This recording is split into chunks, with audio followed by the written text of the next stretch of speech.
Her name is Maureen Sollars, and she's from McLean County Health Department, and she's a coordinator for All Our Kids Early Childhood Network, which is a mouthful. And Maureen does 101 things, and she's busy. I've known her for almost 4 years, and I'm sure she's worked longer than that, but she's amazing. So she's going to speak to us today about a new referral program that they're rolling out called Iris. And without further ado, Maureen, take it away. Hey, hello. I am Maureen Sollars, and I am trying to get my Zoom set up so that I can watch everybody on one screen and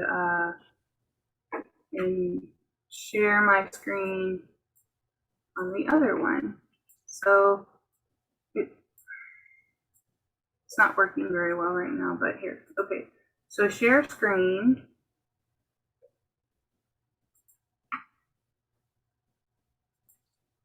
Share. Hello. And oh, can you see my slideshow now? Mm-hmm. Yes. Yay, okay. So that's me, and I'm going to be talking about Iris, which is an information and referral system. That didn't work. Iris, IRIS, was originally called Information and Referral and Intake, Information, Referral, and Intake Services. But they've taken the intake out, so now it's just called Iris, and it just stands for Iris. And it is all about making referrals. And so we're all on the same page. I want to talk about what is a referral. So we're serving a family. Let's say a family comes in to the health department. Mom is pregnant. They're new to town. They don't have insurance, so they come in to WIC, and our WIC and family case management folks enroll them in WIC and also enroll them in All Kids, so they have insurance to cover the pregnancy and their little one that they already have. And they need a doctor, so we recognize that they can benefit from a partner support, and we make a referral to an obstetrician. There are lots of ways that people make referrals. We could give them the name and phone number of the obstetrician. We could give them a name of a person at the obstetrician's office to call and ask for. Or in our case, while they're here, we call the obstetrician and we say, we're making a referral for this mom, and she needs an appointment for her pregnancy, and we make that appointment with the mom sitting right there. So it's a time that's convenient for her, and we know that now she's connected with that obstetrician. So that also involves getting a signed release so that we can talk to the obstetrician and talk to mom, and that's all good. So then there is the how did they get connected.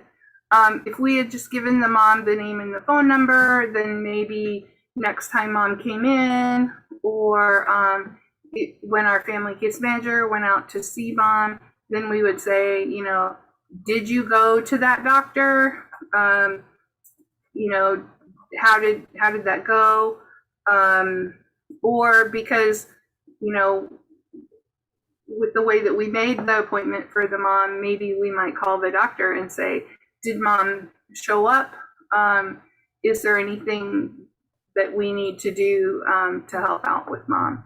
So you see, you can find out the results in various ways.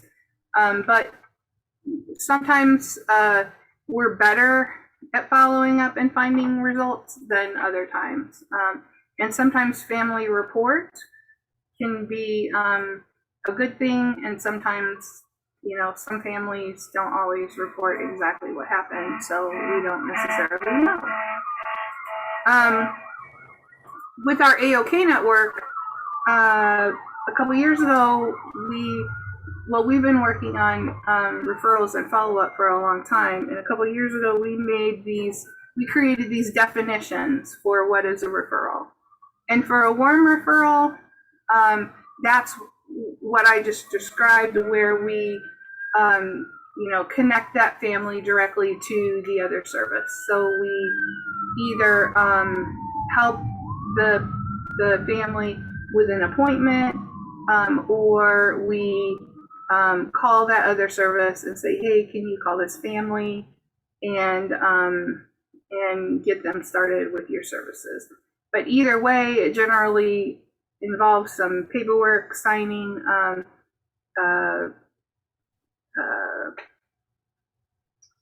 consents, and sometimes even completing a referral form.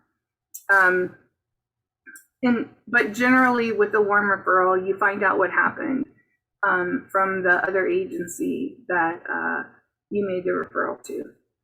We created a definition of a responsive referral, and that was giving specific information to a family once a need is identified, but not necessarily doing anything besides giving information. So you give them a pamphlet, you give them a list of places they can call, but you leave it entirely up to the family about what they want to do about it. And then that proactive information sharing is giving that family, giving the individual a packet of information or a sheet with community resources on it, and saying, if you run into, if you have any needs, this might be helpful. It's often that intake folder, it's the new mom packet that the family gets when they leave the hospital with a baby, things like that. So those were our definitions of what is a referral. In the AOK network, we've been working on the follow-up piece of referrals for a long time, because what we've recognized is that we make a lot of referrals, but we don't often truly find out what happened, and especially if a family did not get connected, we don't necessarily find out they didn't get connected, which then leaves that family out there without the services that they were looking for, and we're not aware of it, so we can't help them find a different service.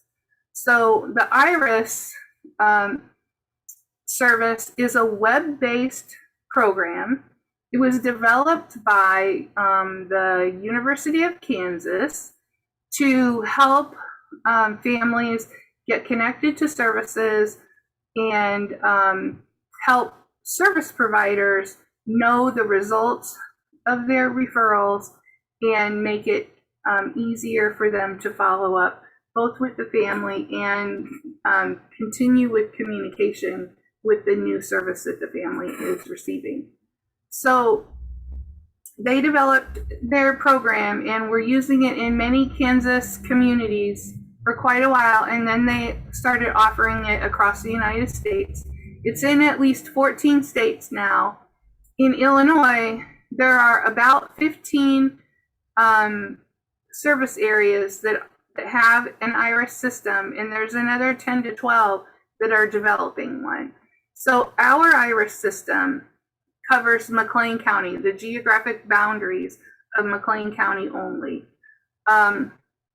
Right next door to us, Tazewell, Peoria, Woodford has a system, and that covers those 3 counties. So our system cannot talk to the Tazewell, Peoria, Woodford system, but you can be a member of both systems. So if your program covers, Tazewell and McLean, you can be a member of the McLean County IRIS and a member of the Tazewell. And you might even enter a family in both if you were sending like a Tazewell County person to a service that's here in Bloomington Normal, or vice versa. So every IRIS system is a separate entity, and I don't know if they will ever connect.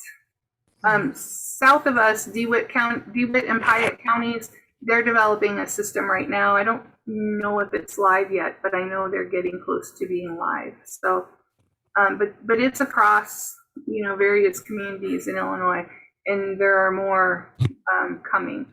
Ours is funded by the Illinois Department of Human Services through the AOK network. The idea is to link health and human service agencies and help them communicate through the referral system, and that we can make referrals somewhat standardized. So if your program or your agency joins IRIS, you agree to community standards, and those community standards help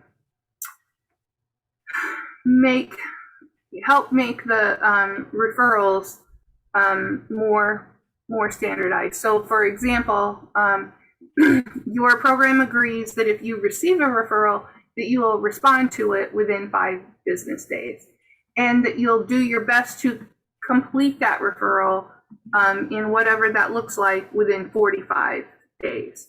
So so we know that when we make a referral through IRIS, that it's not just going to sit in somebody's inbox, for weeks at a time, that, somebody is going to respond to it within a reasonable amount of time. And there are exceptions, and we, make provisions for that, but that, you'll either know that the agency is going to act on it in the next 45 days, or they might reject it right off the bat. They may say, this family isn't appropriate for this service that you're referring. And that's that communication. So, you make a referral like to Child and Family Connections, which is early intervention services, and they serve kids birth to 3. They may reject that because the child is 4 years old. So you get that response back, oh, they don't serve kids who are 4 years old. Now you're not going to make that same referral again for a 4-year-old, and you might try a different service. And so, not all of your referrals are going to be accepted. Sometimes they'll be rejected, but you'll know why. And then when they're accepted, generally we ask that the agency that accepts it puts a note with the acceptance saying, we're accepting this referral. Jamie is going to contact the family in the next couple of days. And so then you would also know, if you're going to call that agency about that referral, that you would ask for Jamie because it's in the notes. So it can serve as a communication back and forth. Also, agencies can send notes through IRIS, like Jamie might send a note back. What other concerns do you have about this child? And then then I could send back, whatever the answer was to that question. So it's supposed to streamline the process and make communication among partners a little bit easier. And ideally, then we connect families to the right supports and services that meets their needs. So this is kind of what our IRIS structure, would look like. We got the family in the middle, and then all of these different services can communicate through IRIS and be supportive to this family. Now, one family obviously is not going to likely need every one of these services, but maybe they have a home visitor, they get services from the health department, we connect them to the library so that the child gets more opportunities for learning. They may need housing assistance, but it's just one way to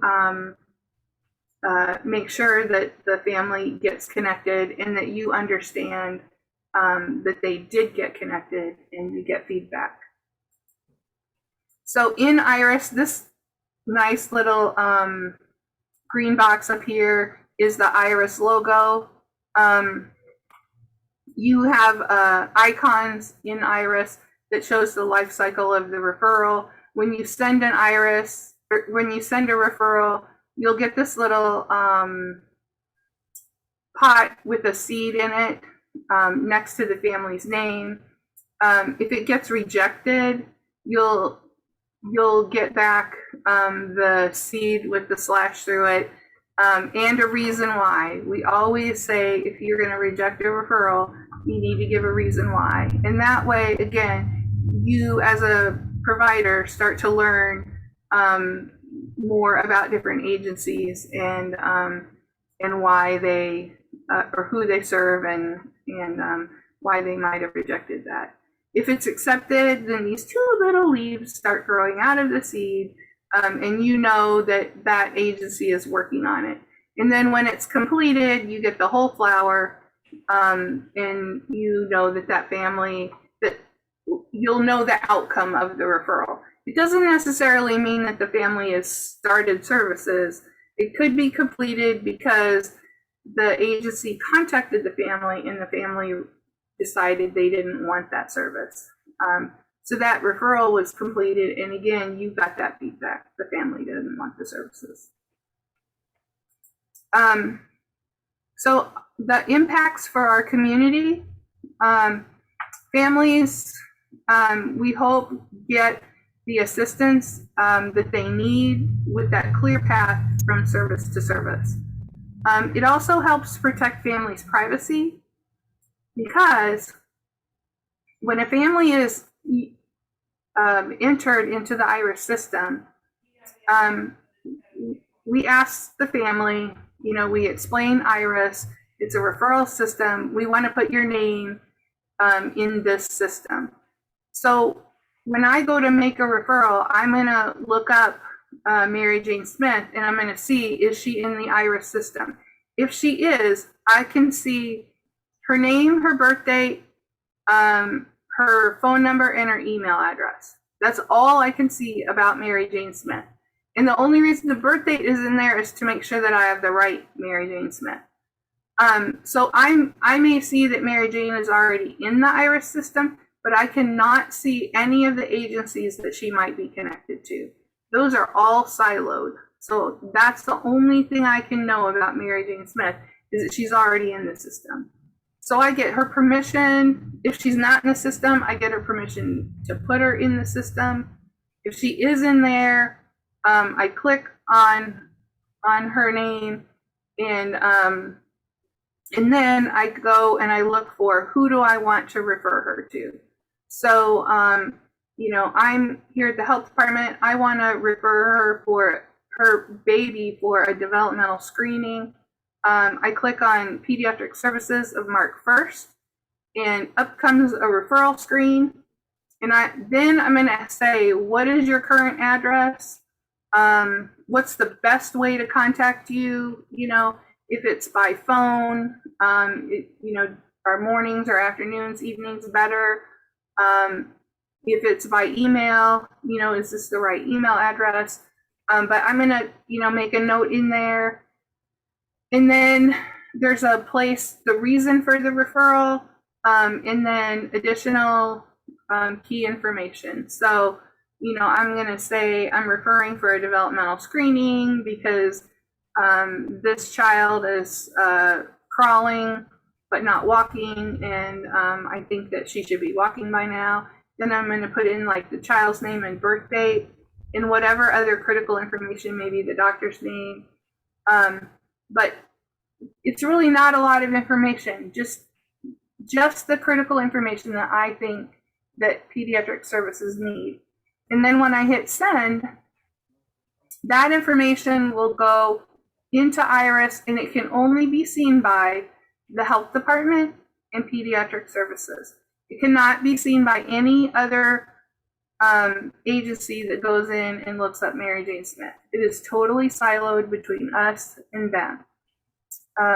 So then Pediatric Services will get an email saying, you have a referral from the health department, go look in IRIS. And they'll go look in IRIS and they'll see that and they'll look at the kid's birthday and decide, yeah, we can do this screening, and they will accept it, or maybe they'll reject it for whatever reason, but they'll let me know. And I'll get an email back saying, you know, Pediatric Services has accepted this referral, whichever. But that information only goes between our two agencies. Even if you're serving Mary Jane Smith, you cannot get that if you're from a third agency. It will not share it with you. So that's, you know, HIPAA compliant. It's very privacy protected. So for providers, it saves time because I can make that referral while I'm in that parent's home. I can pull it up on my phone. It is like one of the cleanest, clearest screens on the phone, or I can pull it up on my tablet, laptop, sitting here on at my desk computer. And I can do that in, I mean, it takes 3 minutes, if that. Over in Tazewell County, I was talking to a home visitor and she said she made a referral, and half an hour later, as she was putting her coat on to leave that home visit, the place where she had made the referral was calling the mother and responding to that referral. It was just, you know, that quick. So they get an email right away, and, you know, who knows, but in our system, we have agreed to follow up within 5 days. So I can tell this parent that I've made the referral for Pediatric Services that, you know, generally they're really good about calling back and they'll call you within 2 days, but they've got 5 days to respond. So for providers, you know, it helps with communication. You're tracking your referrals. And then again, it gives you that feedback that, you know, the family got the services, they didn't, and here's why. For communities, it strengthens collaborations among partners that are part of the IRIS system. It also, you know, when you join IRIS, then you see what other agencies that a family could benefit from. So the more agencies that we have in there, the more programs we have in there, the more options you have for referrals. And then it provides data information that you and your agency can use to understand your referrals. So, and that data kind of looks like this. And you can pull this up for your own agency. So, you know, here's referrals made. These are referrals that are in progress. Across this middle in the green are referrals that were accepted and then completed. So a completed referral could mean, you know, 36% were enrolled in services. 32% we couldn't contact them. And so we're letting you know, we're letting the person who referred to us say we couldn't contact them. So that person might, you know, get back with the family and say, hey, you know, this agency's been trying to call you. Why haven't you called them back? And who, you know, but you can still follow up on that. 23% it says other, and you hope that when they checked other, they put the reason, and 9% declined services. So see, we know what happened with our referrals. And for the rejected ones, we know they weren't eligible. Maybe we didn't provide the service that they were being referred for. And then again, with this other, we would know we would have given the reason. Or we got the reason why. So you get this data that you can look at. It also, it's not on here, but you can see like who did our agency make referrals to. So as a supervisor, you can look and see who are we connected with in the community, you know, and what are their are most of our referrals to them completed? Are they are we having issues with an agency? You can see that your own data in the program. So if you'd like to join IRIS, right now we have 10 or 11 programs that are in IRIS. The school districts, home visiting services, the health department, Bloomington Public Library, Pediatric Services of Mark 1st. We're working to get Child and Family Connections. We're working to get the Baby Fold and Head Start. But we also need agencies that don't necessarily focus on birth to 5. So, you know, if your agency is interested, you can contact me. I would then call and we would talk about the benefits, watch a online demo, and then talk with their agency admin about IRIS. Then your agency would have to look at, you know, is this right for you? How would we incorporate IRIS into our system? And like I said, IRIS should save you time. It should not add any burden to your family resource advisors, to your case managers. I mean, they can, again, pull it up on their phone, on their laptop, whatever, and 3 minutes later, that referral is out the door, and there's no faxing, there's no phone calls. You know it was made, and you're gonna get an answer. So if you decided that it would work, then we would set a launch date, develop your workflow, do staff training, which takes about an hour, and complete our forms, and you're in IRIS. So do you have any questions? I know I went really fast, and I'm sorry, but I only had 20 minutes, so, and I took 25. Maureen, this is Sonia from Chestnut. Are you going to be able to, are you going to be able to offer this slide show for us to be able to later? Great. Sure. Thank you. This is actually being recorded and it will be put on the ROSC YouTube page. So the whole presentation. Any other questions? I have a question, Maureen. So let's say you join IRIS, like if Path Crisis Center joins IRIS, is it only going to be like communication between Path and the health department, or is like once Path has it, they can also see the libraries too and the schools, and they can make it the referral as well, or is it only going to be between the two of us? Oh no. Once you join, once an agency or a program within that agency joins IRIS, they can make those referrals to any other program that's in IRIS. And the health department doesn't have anything to do with that referral. So I'm the community manager of IRIS, so I can see that, but I'm the only person at the health department who can see that.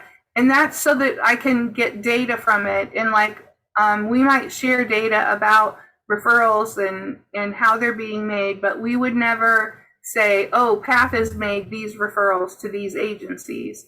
Mm-hmm. We would say, you know, we would always de-identify any data that we share with the community. So as the community manager, I can see that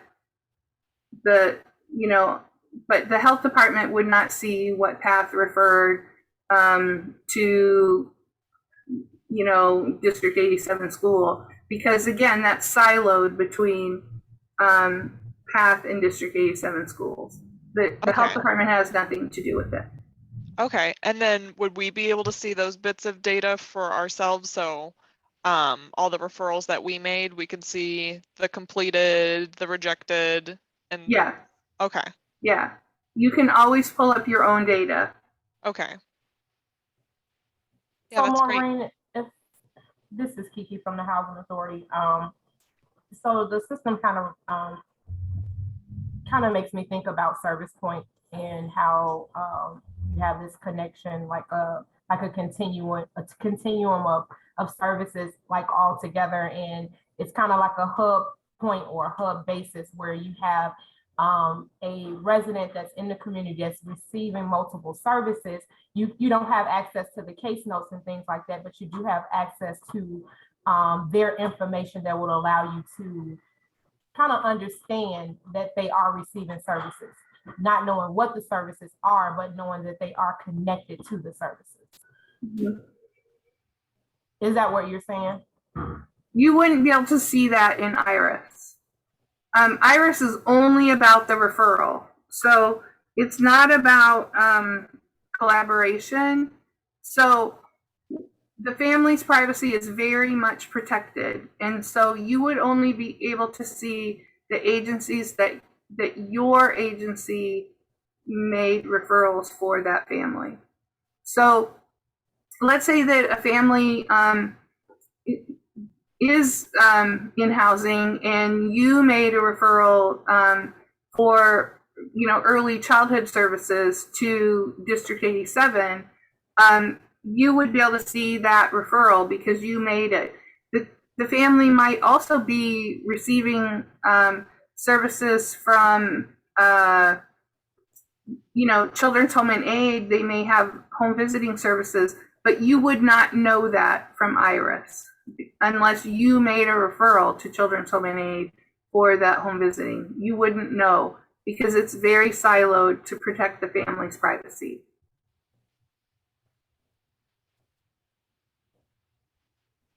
I have another question as well.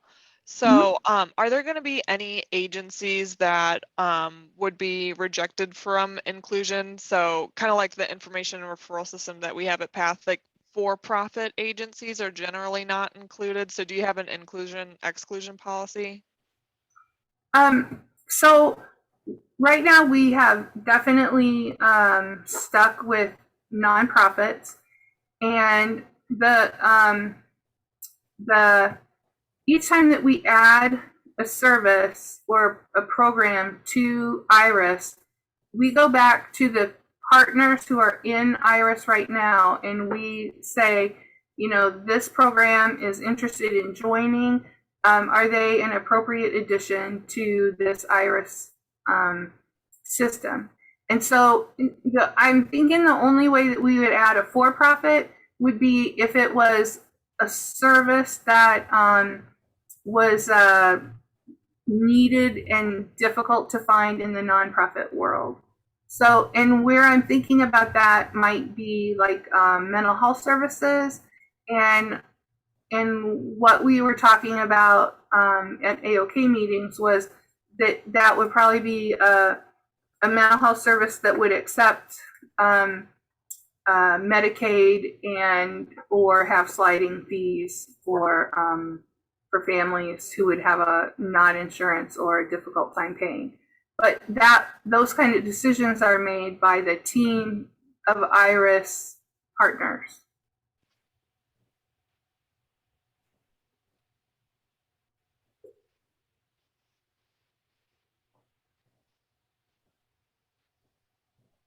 Anyone else have any more questions for Maureen? She's done a great job. Wow. Thank you so much, Maureen. Can you, there's her contact information, if you want to copy it down. And then without further ado, I'm going to go on and have everybody talk about what they have going on in their programs. And then